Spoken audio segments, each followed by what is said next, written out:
যথাসময়ে তেল দিতে ব্যর্থ হয়েও উল্টো ভ্যাট সুবিধা চেয়েছে বিতর্কিত এস আলম গ্রুপের সহযোগী প্রতিষ্ঠান এস আলম ভেজিটেবল লিমিটেড। কোম্পানিটি সরকারি সংস্থা ট্রেডিং কর্পোরেশন অব বাংলাদেশ বা টিসিবিকে যে সময়ে ভোজ্য তেল দেওয়ার কথা তা তারা করতে পারেনি। কথা ছিল নির্ধারিত সময়ের মধ্যে ভোজ্য তেল দিতে পারলেই কেবল ভ্যাট ছাড় পাবে তারা, কিন্তু নিয়ম মেনে পণ্য দিতে না পারলেও ভ্যাট ছাড়ের সুবিধা ঠিকই চেয়েছে এস আলম ভেজিটেবল।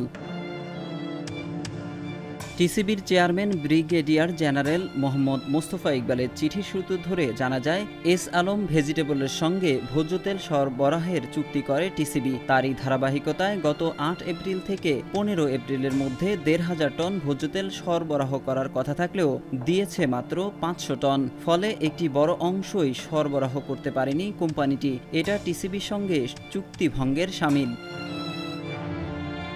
এখন টিসিবি বাণিজ্য মন্ত্রণালয়ের মাধ্যমে এনবিআর-এর কাছে জানতে চেয়েছে যে ওই কেটে রাখা ভ্যাট এস আলম ভেজিটেবলকে ফেরত দেওয়া হবে নাকি সরকারের কোষাগারে জমা হবে। তবে এনবিআর এ বিষয়ে কোনো সিদ্ধান্ত জানায়নি।